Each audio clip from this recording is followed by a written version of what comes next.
(2026년 8월 10일) 이정훈입니다.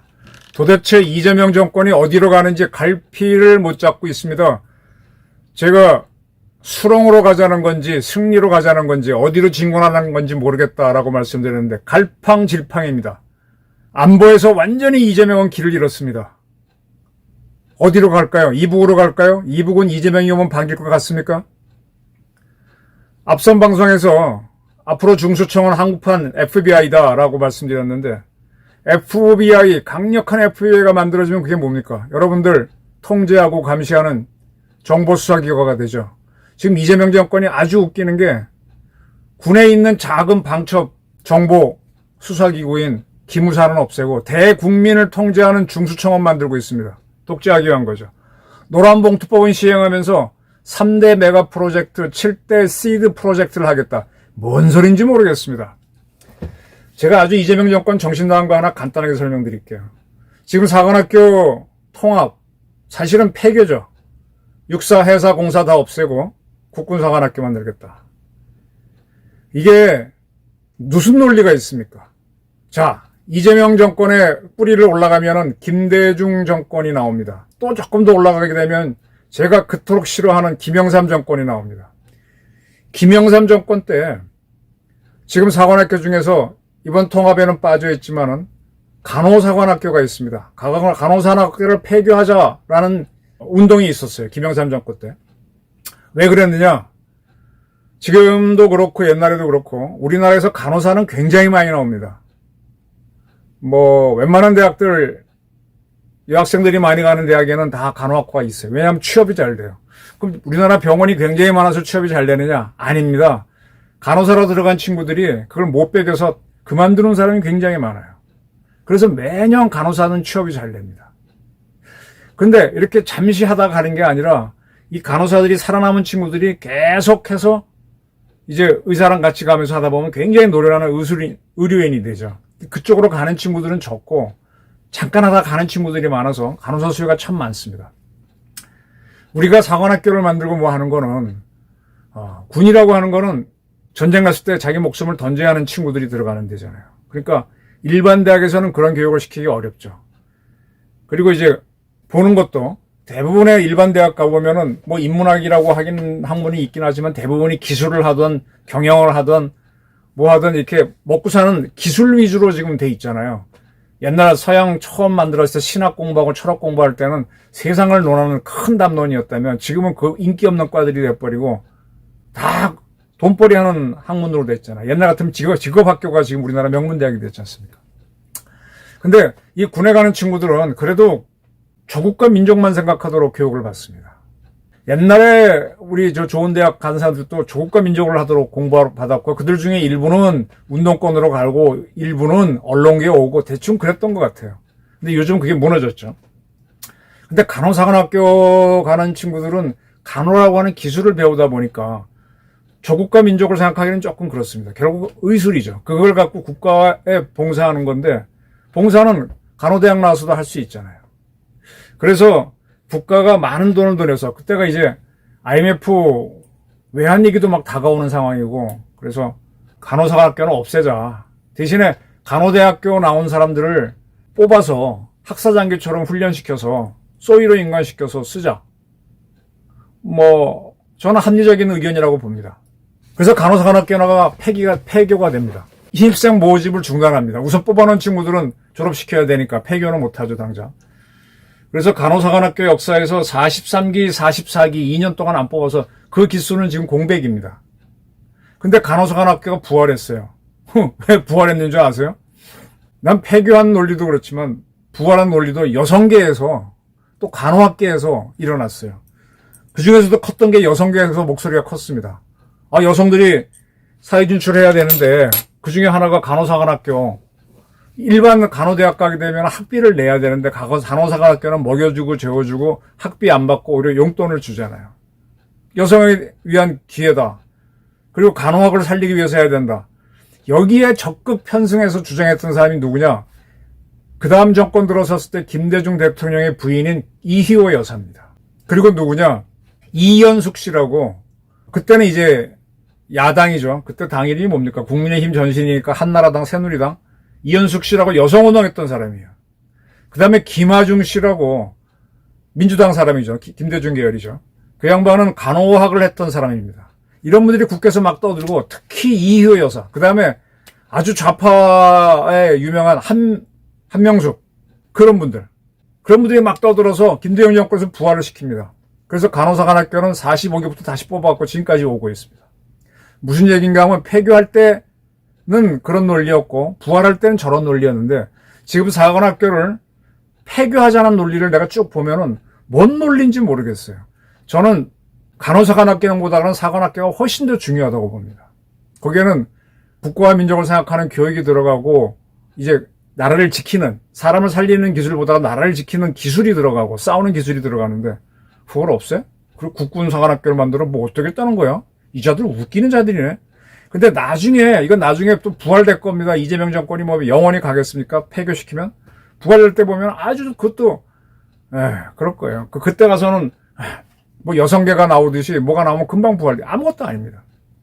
제가 드리는 말씀은 뭔가 하면은, 간호사관학교 폐교했다가 부활시킬 때 논리가 지금 보니까 참 웃기죠. 근데 그때는 이 좌파들이 여성계를 위한다고 막 한명숙이니 이의원이 막 떠들고, 김하중 민주당계에서 떠들면서 이게 된 거예요. 그 다음에 보수계에서는 이현숙 의원도 떠들고. 그 좌파들이 어느 때는 사관학교 필요한 거고 어떨 때는 싫은 거예요. 근데 지금 싫다는 거는 딱 계엄령 때문에 안 된다는 거잖아요. 육사가 싫어갖고 해공사 같이 없애는 거잖아요. 이거 웃기는 거 아니에요?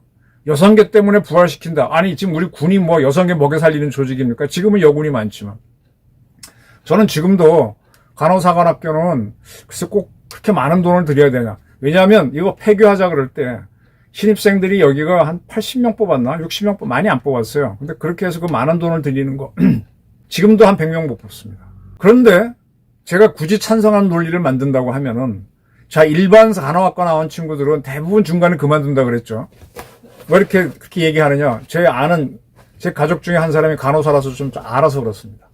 근데 간호사학과 나온 친구들은 끝까지 갑니다. 장교 계급장 한다고 갑니다. 그리고 대통령 옆에서 대통령이 뭐 건강 안 좋다 그러면 이 친구들이 먼저 해야 하는 거예요. 그 다음에 이제 군 의료센터가 오고 전문적으로 그 다음에 뭐 삼성이 가든 현대가 가든 아산이 가든 서울대병원이 가든 연대병원이 가든 그렇게 고치는 겁니다. 그 대통령 옆에서 늘 따라다니는 게 군의관하고 군 간호사예요.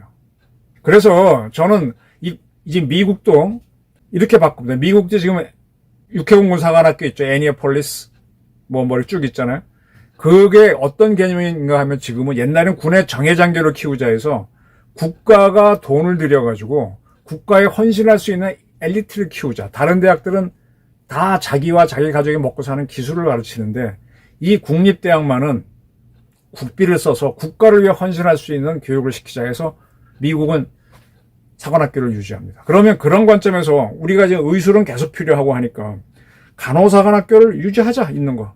국가를 위해서. 다른 간호사들은 국가까지 생각하지 안 하겠죠. 그런 의미에서 가자라고 하는 다음 난 찬성입니다. 이게 국가의 철학이 있어야 돼요. 마찬가지로 뭔가 없을 때도 철학이 있어야 됩니다. 근데 이재명 정권은 없습니다. 오늘 아침이지 12일 날 새벽에 북한이 원산 부근에서 미사일을 동해로 쐈다. 기사만 나오고 아무 얘기도 안 나와요. 과거에는 이북애들이 어떤 거다 하고 밝히니까 또 우리나라 언론이 그거 보고 쓰니까 우리 군도 밝히고 하는데 북한이 가만히 있으니까 안 밝힙니다. 원산 부근에서 쐈다. 제가 아는 지식으로는요. 다른 데일 수도 있지만 아마 깃대령에서 쐈을 겁니다. 깃대령은 뭔가 하면요. 북한이 우리를 쏘기 위해서 만들어 놓은 미사일 기지입니다. 지대지 미사일 기지입니다. 과거에도 깃대령에서 쏘게 되면요. 그거는 실전 미사일이라서 북한이 뭐 화성 뭐 어쩌고 하는 것들 순환 비행장에서 잘 안 밝힌데 대부분이 순환 비행장에서 많이 쏩니다. 왜냐하면 거기 활주로가 단단하고 하니까 쏘기 좋은 거죠. 동해로 갔다라고 하는 건 연습 발사니까는 지켜보면 되는데 깃대령 등에서 쏘는 거는 바로 우리 쏘는 거기 때문에 아주 예민한 겁니다. 그전에도 그때는 난리가 났었어요. 북한이 지금 연속해서 거기서 쏘는 것 같은데 일체 이재명 정권은 얘기가 없습니다. 오로지 사관학교 없애기로 몰두하고 있고 그 다음에 지금은요. 제가 기자를 하면서 많이 만난 사람들이 공보장교인데, 육해공군에 공보가 있고 합참에 공보실이 있습니다. 합참 공보실이 제일 세죠. 합참 공보실에 있는 장교들도 계엄으로 조사하겠다고 지금 나서고 있어요. 왜냐하면 개성을 차임했다. 왜 나섰느냐? 그때 계엄령을 윤석열 대통령이 내렸고 그에 따라 군이 출동하잖아요. 그러면 어찌어찌 된 건지 막 그 생방송 진행되고 있었으니까 기자들이 물을 거 아니에요. 거기에 대해서 합참 공보실에서 계엄은 이렇게 단다 하고 기자들한테 단체로 문자를 보낸 게 계엄에 참여했다라는 걸로 지금 특검에서 조사 들어갔습니다. 그러면 합참 공보실을 못 움직입니다. 못 움직이게 되면은 그럼 국민한테 알려줄 것도 없는 거죠. 지금 이재명 정권은 우리 군을 계엄으로 완전히 꼼짝 못하게 만들어 놓고 입도 뻥긋 못하게 해놓고 이북 애들은 지금 러시아에 파병을 했습니다. 그리고 굉장히 위험한 도발을 하고 있어요. 무기를 정예화하고 있는데 거기에는 아무 얘기도 안 합니다. 그럼 좀 이재명은 지금 뭘 하자는 거지? 계엄을 하는 군이 두려워서 족쳐? 그런데 이북이 치면 어떻게 할 거야? 우리 군만 족치고 이북이 나중에 접수하면 우리 이재명 동지 감사 딱 안아줄 것 같아? 남조선 혁명을 시도하다가 이북으로 도주한 박헌영이를 세퍼트 걔한테 물려 죽이게 한 게 누굽니까? 자, 앞에서도 제가 중수청은 한국의 FBI가 될 것이다. 저는요, 경찰하고 경찰 수사권 독립에 대해서 노무현 정권 때부터 그 시절에 이제 경찰 엘리트들, 경대 나온 친구들하고 많이 논의했다 그랬죠. 지금 이재명 정권이 하는 그런 것들. 그리고 지금 중수청을 만듭니다. 중수청은 이게 경찰 조직이에요. 거기 검사가 오고 싶으면 오고 말래면 말라는 거야. 중수청이 쫙 집에 들어가면은 경찰이라고 하는 거는요, 여러분 행정기관하고 경찰은요, 여러분 집에 숟가락이 몇 개인지 아는 조직입니다. 다 합니다. 모든 동네마다 뭐 지소, 파출소, 요즘 순찰까지 하죠. 여러분들 뭐 차 어디 하나 주차 잘못해보세요. 금방 딱지 붙이는 건 경찰 아니면 동해에서 하는 그런 조직들이 하죠. 다 합니다. 몇 명 사는지. 호구사항 다 합니다. 그리고 여러분들 사는 집 구조도 대충 알고, 그래야 뭐가 났을 때 달려와서 구해주거나 뭐 하죠. 그런 기본 정보를 갖고 있는 경찰이 수사기구를 갖게 되면요, 뭘 하느냐. 수사와 정보가 같이 가는 거예요. 정보 있으면 바로 수사 가는 겁니다. 그럼 국민 통제하기 굉장히 좋아집니다. 지금 이재명 정권은 간첩 잡는 걸 전문으로 한 군내에 방첩사는 해체하면서 우리 국민 통제하기 위한 거 국수본으로도 내가 보기엔 차고 넘치는데 중수청 만들어서 국민들 감시하겠다는 거예요. 말로 뭔 수사할 게 이렇게 많아 우리나라에. 검찰은 그 짓은 못해요. 지들이 하명받은 사건을 수사해서 특수부처럼. 근데 특수부는 검찰만 있었나? 경찰대에는 사직동 팀이 있었잖아. 지금도 특수사대 있고. 이렇게 해서 뭐 방첩사 없애고 뭐 없애고 해서 국민들 자유 준 것 같지만 사실은 더 강력한 정보수사기구를 만들어서 국민 통제로 들어갑니다. 그러니까 이게 뭐 하자는 짓이지 난 이해가. 그냥 노란봉투법으로 경영 뭐 개발 못하게 해놨는데 오늘 또 발표한 게 7대 시드 산업을 키우겠대. SMR, 핵융합, 재생에너지, 양자, 우주항공, 첨단바이오, 핵심광물 소재 부품. 이거, 그러니까 3대 메가 프로젝트에 이어서 7대 시드 산업, 시드는 씨앗이죠. 그걸 하겠대. 근데 이 중에서 내가 간단하게 얘기할게. 핵융합 산업은 경제성이 전혀 없습니다. 지금 하는 건 원자력 발전은 핵 분열로 인해서 에너지를 얻는 건데 핵융합을 한다는 거는 수소폭탄이잖아요. 수소폭탄은 100만 분의 1초 인원에 탁 되면 엄청난 에너지가 나오는 건데 이거를 몇 년에 걸쳐 융합하게 되면 엄청난 에너지를 우리가 쓸 수 있겠죠. 근데 핵융합은요, 현실화 안 됩니다. 벌써 이거 한다고 한 게 30년도 넘었는데 나오는 게 없어요. 핵융합은 지금 태양이에요, 태양. 태양을 우리가 통제하지 못해요. 핵융합을 해서 엄청난 에너지를 얻으면 좋은데, 아유, 이거 국제기구가 만들어져서 우리도 투자했고, 안 됩니다. 이거 학자들이 계속 걸어놔야만 뭐 할 것 같고, 프로젝트 돈 받아 먹는 거거든? 난 시장성 없다고 봐요. 그 다음에 SMR에 목숨을 거는데, SMR에 목숨을 걸어. 지금 우리가 하는 APR 1400이 이게 황금알을 낳는 거입니다. SMR은요, 같은 전기를 생산할 때 APR 1400보다도 한 2배 이상 비쌀 겁니다. 뭐 2배까지는 몰라도 무조건 비쌉니다. 이걸 왜 만들어? 그러니까 APR 1400이 들어갈 수 없는 지역, 시장이 작은데 SMR 같은 데 가겠지. 이거는 미래의 첨단 산업이 안 돼요.